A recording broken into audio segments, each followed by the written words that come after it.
Hello everyone, welcome back to another video. So today in this video we'll be dealing with section 3 of the Companies Act 2013, which is of formation of a company.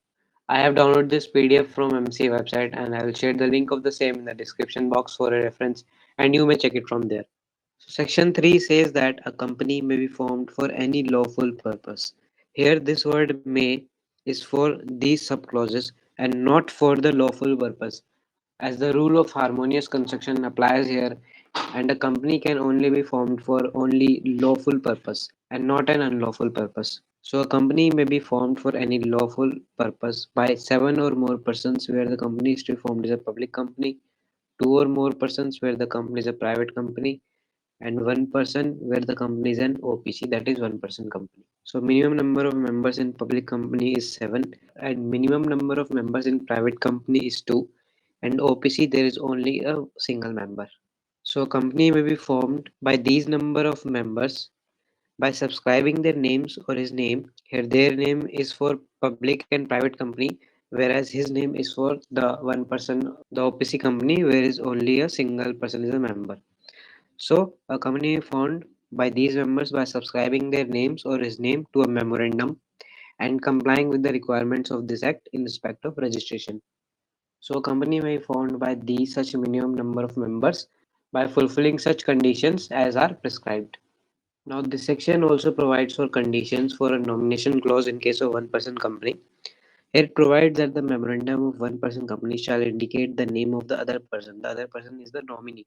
With his prior consent, we have to take the consent of the nominee in prescribed form, who shall, in the event of subscriber's death or his incapacity to contract, become the member of the company, and the written consent of such person shall also be filed to the registrar. So it is saying that along with the single member of the one person company, we have to provide the name of the other person who is a nominee.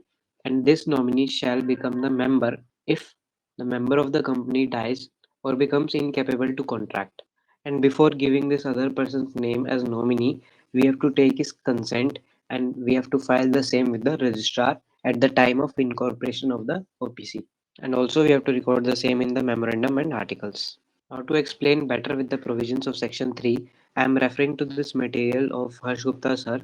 And if you wish to buy this compact book for law, which is a very nice book, I will share the link in the description box for your reference.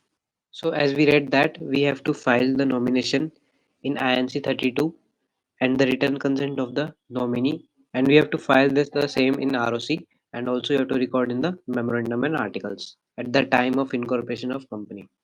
And further, this section provides that such other person may withdraw his consent in such other manner as may prescribed. So, if that other person who is a nominee of the member of the one person company and he wish to withdraw from his position, then he may withdraw in such manner which is prescribed. Now, we will look at the prescribed manner. So, the prescribed manner where the nominee withdraws his consent.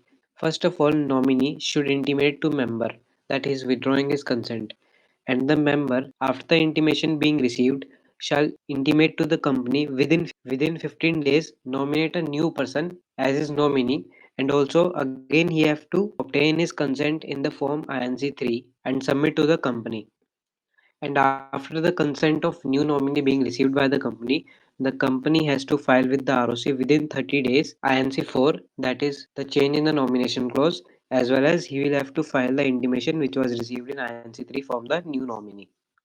So where the nominee withdraws his consent, first of all he will intimate to the member, then member will nominate a new nominee and he will obtain his consent in form INC3 and he will file it to the company within 15 days. Then the company, from the date of intimation being received and the consent being received, the company shall file to the ROC within 30 days the form INC4 along with the INC3 in which the written consent was obtained from the new nominee. Now further it is provided that the member of one person company may at any time change the name of such other person by giving notice. So if the member wish to change the nominee, if the member wish to change his nominee, then he may change the name of such nominee in such manner as may be prescribed. So now again we will be looking towards the prescribed manner. So this is the case when the member at his own will changes the name of the nominee. So first of all, the subscriber or member will intimate the change of name of nominee to the company and he will obtain the written consent from the new nominee in the form INC3, And after such intimation being received by the company that the nominee is changed and his written consent has been obtained, the company will file to the ROC within 30 days the INC4, and along with the INC4, the company will file the intimation in INC3 which was received from the new nominee.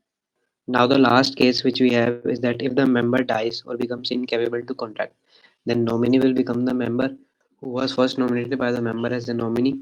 Then that such nominee, after becoming a member, within 15 days will nominate a new nominee, and also he will obtain his written consent in form INC3 and intimate to the company. And after such intimation being received by the nominee which has become member that a new nominee has been nominated and his written consent has been obtained, the company shall within 30 days file to the ROC the form INC4, and along with the INC3 the written consent of the new nominee.